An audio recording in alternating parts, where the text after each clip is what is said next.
On se retrouve pour la correction du TP sur le vérin Festo. Donc, vous avez ici le vérin, on coupe, on voit ici un raccord pneumatique, un raccord à air comprimé, et on vous dit que ce vérin Festo est présenté comme un vérin simple effet. C'est-à-dire qu'on a une seule arrivée d'air d'un côté. Dès qu'on met la pression, le piston va bouger dans le vérin, et lorsqu'on met plus de pression dans le vérin, eh ben, le ressort de rappel va ramener la tige du vérin en position rentrée. Ici, vous avez l'explication. J'ai de l'air comprimé qui rentre, un électrovanne de commande d'air comprimé, donc EV comme électrovanne, et on convertit l'énergie pneumatique en énergie mécanique. Tout ça conduit à un bridage mécanique de la pièce. Donc bridage, ça veut dire bloquer une pièce, coincer une pièce, notamment pour l'usinage. On vous donnait toutes les explications, notamment on insistait pas mal sur ce raccord M10. Je vous avais mis en dernière page aussi la vue du raccord M10 où on voit le raccord pneumatique qui va à l'intérieur du vérin. Bref, il y a pas mal d'infos sur ce point qui était quand même essentiel à comprendre. Et puis après, ce petit canal qui permet d'amener l'air sous pression à l'intérieur du vérin. On vous demandait, première question, de mettre les repères 1, 2, 3, 4, 5, 6 sur le dessin d'ensemble. Donc là, les repères, les voici. 1, c'était le corps. 2, on avait le piston. La pièce 3, le chapeau. L'anneau élastique, c'était la pièce 4. Je vous rappelle, l'anneau élastique, c'est ce qu'on appelle un circlips. Couramment, là, c'est un circlips intérieur. On voit la vue ici. Et puis là, on essaie de rentrer du coup le circlips à l'intérieur d'un diamètre.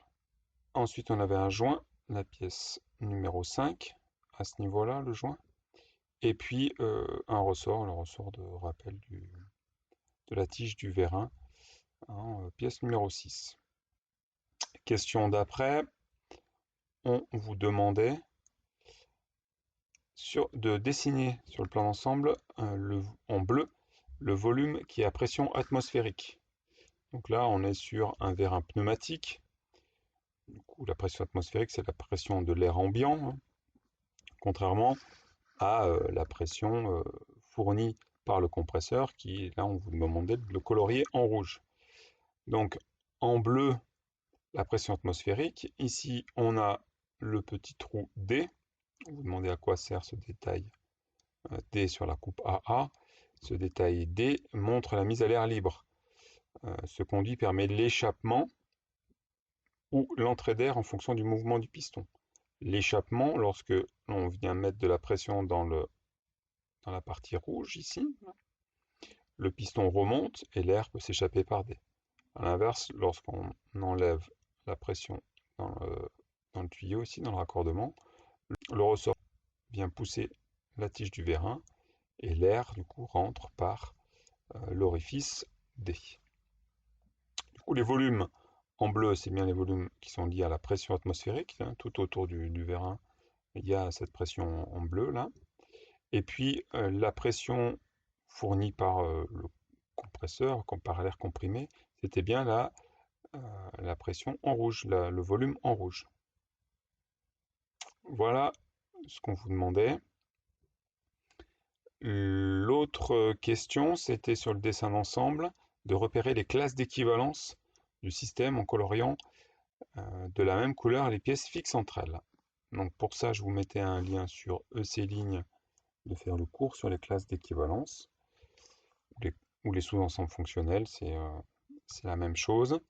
Et il fallait ensuite colorier les classes d'équivalence qui correspondent. Donc c'était pas très compliqué. Là, je vous l'ai mis de 2 couleurs. Tout ce qui est fixe, tout ce qui bouge pas par rapport au bâti, par rapport au sol, par rapport à la table d'usinage. Là, j'ai tout mis en vert. Donc c'est la pièce 1, le corps. On a la pièce 3, le chapeau. Et puis on a le circlips, hein, ici, qui est coincé entre le chapeau et le corps. Et ensuite, on a ce qui bouge. Ce qui bouge, ce qui va sortir, ça va être le piston, ici, la pièce 2. Et puis, ce qui est lié au piston, ici, par une gorge, là, c'est un joint. Donc le joint ne peut pas sortir du piston, il n'y a pas de mouvement relatif entre le piston et le joint, donc c'est la même classe d'équivalence. On pourrait rajouter le ressort, qui n'est compris dans aucun des deux autres classes d'équivalence. C'était tout pour ce TP sur le vérin Festo.